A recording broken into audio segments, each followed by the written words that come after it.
BBN Jack Frost, what's up, party people? All right, so we're here at the non-trade. Everybody calls it the Tekashi trial, so that's what we've been calling it. So we here at the Tekashi trial because that's what everybody calls it. Real quick, I'm gonna give you a real quick update about what's been going on this morning so far. Basically, if you ask me,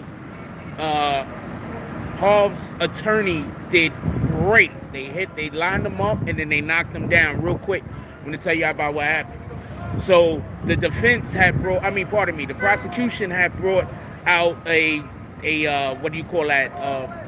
Police officer, detective, or whoever the heck he was, and he was busy trying to give his testimony that basically Harv was an individual that slashed somebody. The problem is, I'm not even gonna say what the problem is, but so he did whatever he did. When it was time for the defense to talk, the defense pointed out something that was very, very important. I don't know if they really understood what was going on as far as the jury, but the defense pointed out something that was very, very important.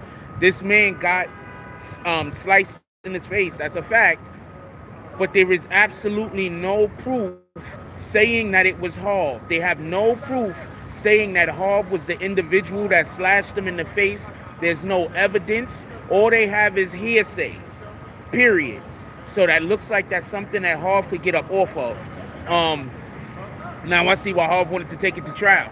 The judge shut down the detective twice. The judge shut down the detective twice. When the detective tried to use hearsay, it was they objected.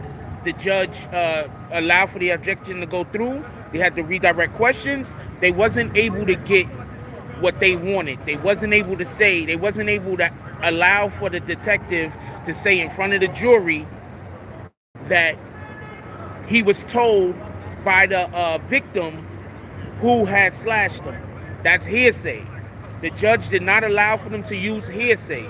So that's a win, a 100% win for Harv. It made it look like, in my opinion, the detectives is just going after Harv willy-nilly. Then, after they proved that, I'm about to tell you, these lawyers is good. After they proved that, what they did after that was, and they proved it in my opinion. In my opinion, they proved it. Remember, all you have to do is raise reasonable doubt. So then, what they did after that was, they go and they say, okay, so at what point did you close the case? This particular case was closed at one point. This case was closed at one point. They asked them, why did they close the case? The reason why they said that they closed the case is because they ran out of leads. They call that C4. I'm guessing that's blowing up the case. They ran out of leads. Basically implying, if you ran out of leads, that means that there is no way that y'all knew that whoever slashed this individual slashed them when the slashing happened. Because if you knew who slashed them when the slashing happened, how could you run out of leads? If the individual that got slashed told you that he got slashed in the hospital, how could you run out of leads? If when you went to the individual's house after the slashing and they told you that who slashed them, how could you run out of leads? So in my opinion, they raised a lot of good points. Reasonable doubt. That's all you're ever trying to raise if you're an attorney. You're trying to raise reasonable doubt. In my opinion, Harv's attorneys is on their game. I gotta find out who these dudes. I think one of their last names is like Devereaux or something. They on their game. Anyway, we gotta get back inside. It was only a couple of minutes. One more thing. CEO Chris' name was brought up more than once. Remember, we trying to figure out who allowed for their phones to be tapped. I'm pretty sure it was CEO Chris. I'm pretty sure CEO Chris was the individual that allowed for his phones to be tapped.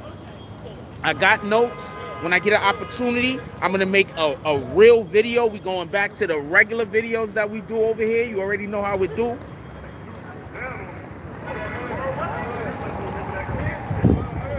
But CEO Chris's name was brought up. Christian Cruz, his name was brought up.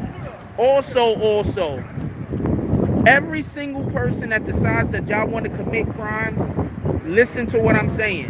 When you go to jail, stop communicating with people outside. They're using this shit against you. Okay? When you go to jail, stop calling out and telling people about crimes that's going on. 6ix9ine should be testifying. I don't want to miss it. I'm going to run out of time. I'm going to holler at y'all later. I got to go back in the building, so I got to go through a whole bunch of BS. Also got to go to the bathroom. Shout out to that. I'm going to come back as soon as I can. I don't know what you're talking about, Dave, but if you're coming in here trying to start trouble with people, you're about to get hit with the bags. That's a fact. We ain't doing that. So we're about to go inside. I got to go back outside. I got to see what else is going on. I'm pretty sure Tekashi is taking the stand today.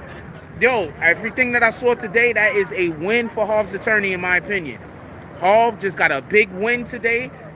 Yes, homeboy got cut, but they can't prove who did it. They have no way of proving who did it. All they know is that homeboy got cut, and for some reason, the freaking attorney, for some reason, the police is focusing on them.